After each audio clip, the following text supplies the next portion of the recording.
नमस्कार, शिक्षा तरंग यूट्यूब चैनल पर आपका हार्दिक स्वागत और अभिनंदन। हम पढ़ रहे हैं वैदिक गणित और वैदिक गणित में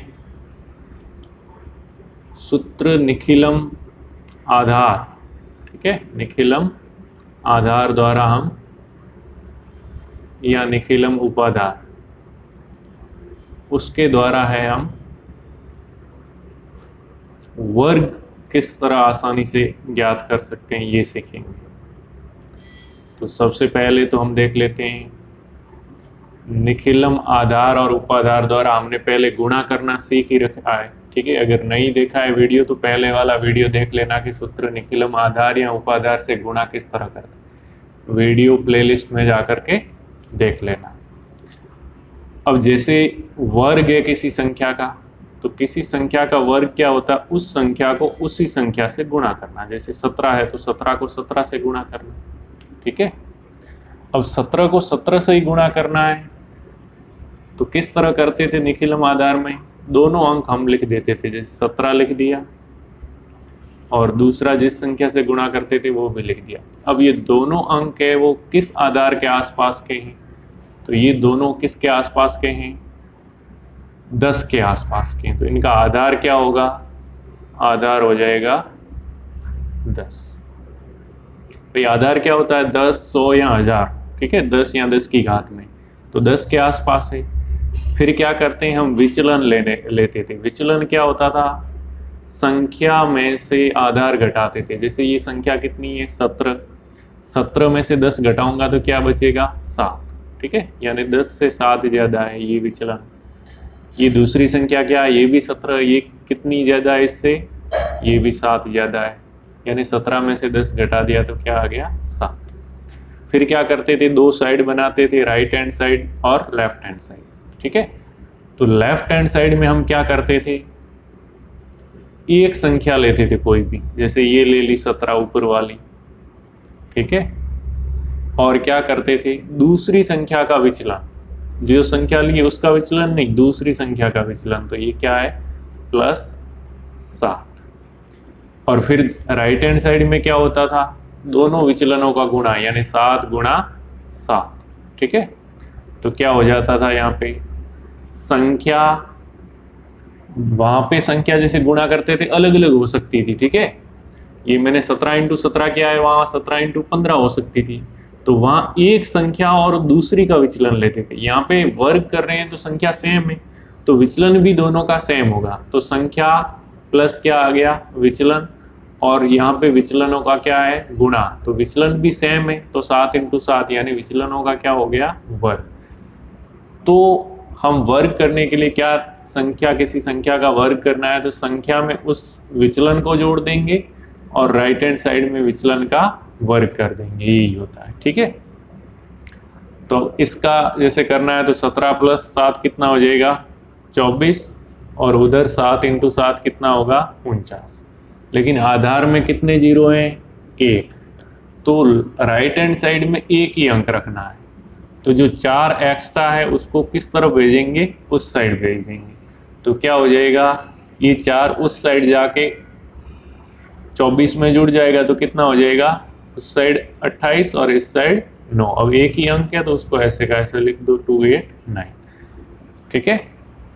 यानी उसी जिस विधि से हम गुणा करते थे निखिलम आधार और उपाधार, उसी का प्रयोग करके हमने एकदम शॉर्ट कर दिया, क्योंकि यहाँ पे विचलन दोनों का सेम होता है। इसलिए हमने क्या किया, संख्या प्लस विचलन, और दूसरी साइड विचलनों का गुणा होता था, अलग अलग है तो गुणा, लेकिन दोनों सेम है तो विचलनों का क्या हो गया वर्ग। बस ये करना है, और राइट हैंड साइड में आधार में जितने जीरो है उतने अंक रखने हैं, ठीक है। अब इसी को मैं दोबारा बताऊं, ये तो गुणा करने की विधि से बता दिया, अगर मैं आसानी से बताना चाहूं तो किस तरह बताऊंगा।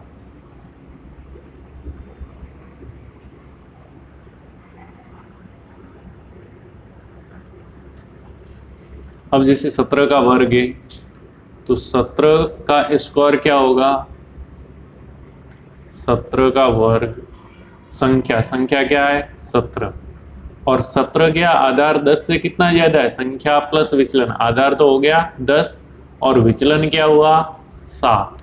संख्या में से आधार घटा दिया तो आ गया विचलन प्लस का 7। तो लेफ्ट हैंड साइड में संख्या प्लस विचलन, देखो यहाँ पे क्या है, संख्या प्लस विचलन। और राइट हैंड साइड में विचलन का स्क्वायर, तो विचलन 7 है उसका स्क्वायर।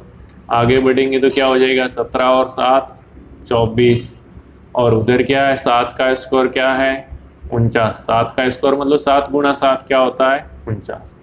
लेकिन विचलन जो आधार है, आधार में कितने जीरो, 1। तो इस साइड में हमें 1 ही रखना है, ठीक है, 1 ही अंक रखना है। तो जो आगे इसके आगे उसको हासिल के रूप में हमें आगे भेजना पड़ेगा। इसलिए 4 को मैं मिटा के यहाँ पे नीचे थोड़ा छोटा लिख दूँ, ठीक है, ताकि हमें मालूम चले कि इसको हासिल के रूप में आगे भेजना है। जैसा यहाँ पे लिखा है ऐसा कर सकते हैं, ठीक है। तो क्या हो जाएगा, इधर तो 9 और ये 4 आगे जाके उस 4 में जुड़ा तो क्या हो गया 8 और आगे क्या है 2। तो 289 क्या है 17 का वर्ग, ठीक है। अब आप आसानी से फिर मौखिक कर सकते हैं। एक बार समझने में टाइम लगता है लेकिन उसके बाद आप आसानी से कर सकते हैं। फिर देखो नेक्स्ट, अब जैसे 98 का स्क्वायर करना है हमें, 98 का स्क्वायर करना है। तो 98 किसके आसपास की संख्या है, 10 के आसपास की है, 100 के या 1000 के। तो आप कहेंगे, क्या कहेंगे कि भाई ये 100 के आसपास की। तो विचलन क्या होगा इसका, अब विचलन ज्ञात करना आपको आना चाहिए। विचलन क्या होता है, संख्या में से आधार घटाते। तो संख्या 100 के आसपास की है तो 98 में से 100 घटाएंगे, क्या आएगा -2। या फिर ये समझो कि आधार से कितना ज्यादा या कम है। तो आधार 100 है, आधार से कम है ये, तो 100 से 98 क्या होता है कम। कितना कम है 2, कम है तो माइनस, अगर ज्यादा होता 100 से तो प्लस। और वैसे भी 98 में से 100 घटाएंगे तो क्या होगा -2। तो -2 हो गया विचलन। तो अब वर्ग करना है तो क्या होता है, संख्या प्लस विचलन। तो संख्या क्या है 98 और विचलन क्या है -2, ठीक है। और फिर क्या होगा विचलन का स्क्वायर, तो विचलन -2 का स्क्वायर। अब इधर क्या हो जाएगा, 98 में से 2 गया, क्या रहा 96। इधर -2 का स्क्वायर मतलब -2 गुणा -2। अब -2 और -2 का गुणा, तो माइनस और माइनस का गुणा तो हो जाएगा प्लस, और 2 और 2 का गुणा 4, तो क्या आएगा 4। लेकिन यहाँ पे आधार क्या था 100 के आसपास की संख्या थी, इसलिए आधार क्या है 100। इस आधार में कितने जीरो हैं 2।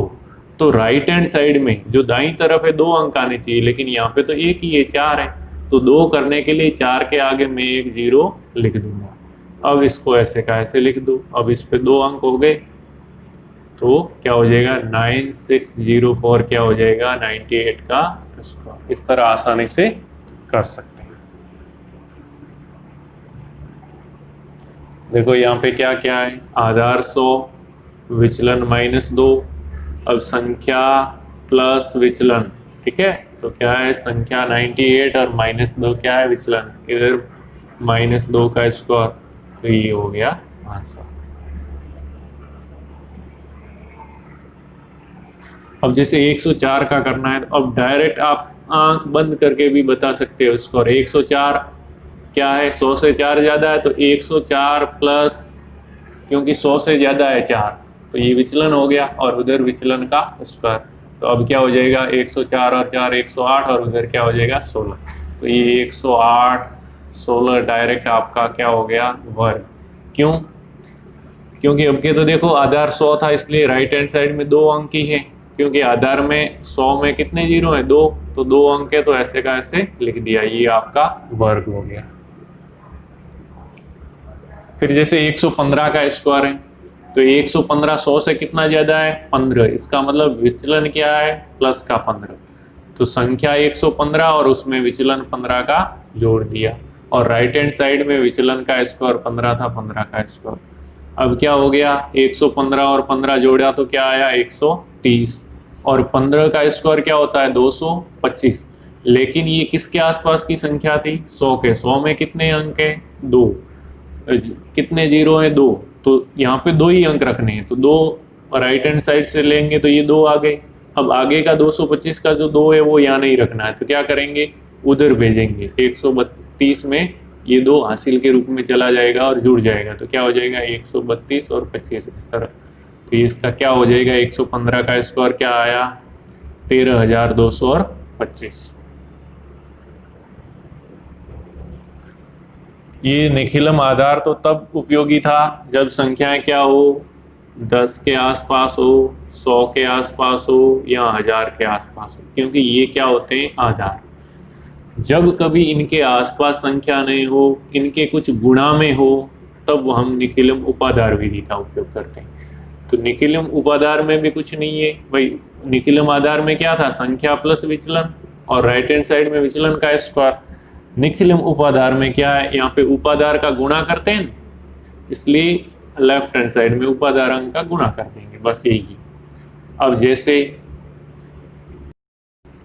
अब संख्या 23 का स्क्वायर है, तो ये 23 10 के आसपास की नहीं है और नहीं 100 के आसपास की है। इसका मतलब क्या है 23 है 20 के आसपास की, तो 20 बनाने के लिए मैं 10 में 2 का गुणा करके 20 बना सकता हूँ, ठीक है। तो ये उपाधार क्या हो जाएगा 10 गुणा 2 यानी 20। अब 20 से विचलन कितना है, 20 से ज्यादा है, कितना ज्यादा है 3, तो प्लस का 3 क्या हो जाएगा विचलन। अब क्या होता है उपाधार से या आधार से गुणा करते हैं, तो सबसे पहले संख्या प्लस विचलन, संख्या 23 और विचलन कितना है 3 और राइट हैंड साइड में विचलन का स्क्वायर। और ये उपाधार है, हमने चूंकि आधार क्या था 10, 10 के साथ किसका गुणा किया था 2 का, वो उपाधार अंक है, तो इसको यहाँ पे गुणा किया था, इसलिए लेफ्ट हैंड साइड में भी 2 का गुणा करेंगे। अब देखो संख्या को जोड़ दो, 23 और 3 कितना होता है 26 और इधर क्या है 2 और उधर 3 का स्क्वायर मतलब 3 गुणा 3 क्या होता है 9। फिर क्या हो जाएगा ये 2 को 26 से गुणा करूंगा तो क्या हो जाएगा 52 और उधर क्या है 9, ठीक है ये 9। अब ऐसे कैसा क्यों उतारा है, क्योंकि आधार यहाँ पे 10 था, 10 में 1 0, इसलिए left hand side right hand side में क्या है 1 अंक ही चाहिए और 1 ही 9 है, तो ऐसे कैसे हमने उतार दिया। ये हो गया 529 इसका वर्ग। अब जैसे नेक्स्ट है देखो 64 है, संख्या क्या है 64 का स्क्वायर है, तो 64 ना 10 के आसपास है ना 100 के आसपास है, 10 से विचलन लेंगे तो भी ज्यादा होगा, तो हमें क्या करना पड़ेगा 64 किसके आसपास की है 60 के, तो 60 बनाने के लिए हमें क्या करना पड़ेगा आधार 10 है, 10 को मैं 6 से गुणा करूंगा तो क्या हो जाएगा 60 बन जाएगा, ठीक है।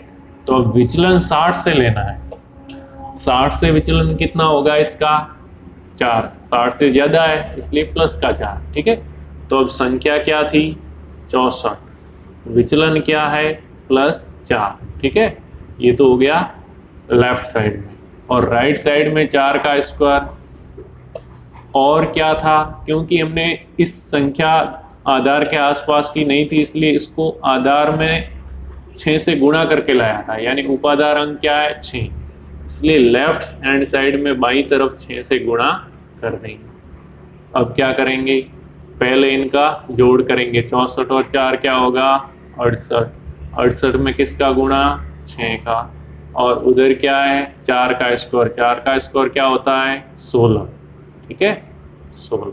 तो एक मैंने नीचे इसलिए लिखा है क्योंकि आधार क्या है 10 और 10 में 1 अंक है, इसलिए हमें राइट हैंड साइड में 1 ही अंक रखना है, तो ये नीचे लिखा है ताकि उसको बाद में हासिल के रूप में आगे जोड़ सकें।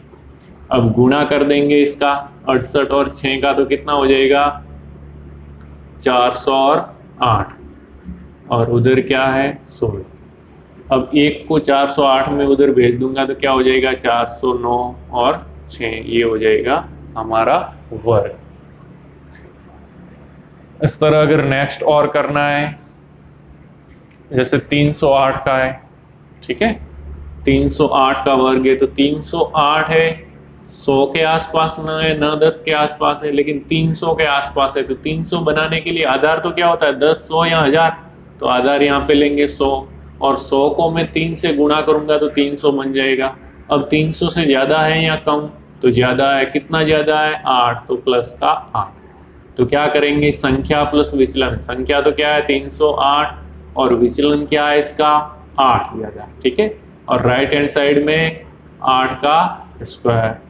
अब क्या हो जाएगा देखो इसको अब 300 और 8 जोड़ोगे तो क्या हो जाएगा, 308 और 8 हो जाएगा 316, और गुणा में क्या है 3, और इधर 8 का स्क्वायर क्या होता है 64।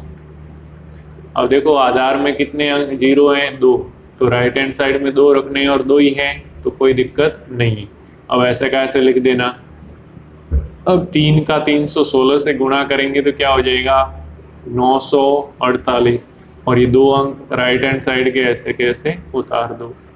जब ज़्यादा हो अंक राइट हैंड साइड में तब तो हासिल के रूप में आगे वाले में भेज दें, और कम है तो उसके आगे उतने ही जीरो लगा देते हैं जितने कम है, तो ये हो जाएगा इसका वर्ग। और अब कोई भी संख्या का आप आसानी से जो वर्ग है वो ज्ञात कर सकते हैं। अब मैं बोलूँगा 102 का स्क्वायर, तो आप डायरेक्ट बोलेंगे कि 110 2 है वो संख्या है, विचलन होगा 2 क्योंकि 100 से 2 ज़्यादा है, और उधर क्या है 2 का स्क्वायर, तो आप लिखोगे 102 और 2 क्या हो गया 104। अब ये 100 के आसपास है इसलिए राइट हैंड साइड में कितने रहने चाहिए 2 अंक, लेकिन 2 का स्क्वायर होता है क्या 4, तो 2 अंक करने के लिए 4 के आगे क्या रखेंगे 0, तो इधर लिख देंगे 0 4, ये डायरेक्ट आ गया आपका वर्ग। तो इस तरह आप अपनी धीरे धीरे प्रैक्टिस करके स्पीड बढ़ा सकते हैं। अब 103 का बोलूं तो आसानी से लिख लोगे, मैं यहाँ पर डायरेक्ट लिखूं जैसे 103 का स्क्वायर क्या होगा 106.09। कैसे किया मैंने, क्योंकि 103 तो है ही संख्या, उसमें विचलन क्या होगा 100 से कितना ज़्यादा है 3, तो जोड़ दिया तब तो हो जाएगा 106।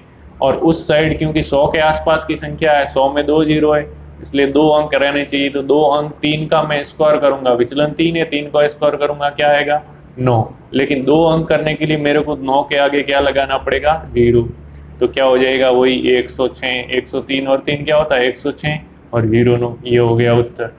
तो इस तरह आसानी से आप है वो वर्ग कर सकते हैं। तो अगर वीडियो पसंद आया तो लाइक करें और अपने दोस्तों के साथ अधिक से अधिक शेयर करें, और चैनल अभी तक सब्सक्राइब नहीं किया है तो सब्सक्राइब कर लें। जय हिंद, जय भारत। मिलते हैं अगले वीडियो के साथ।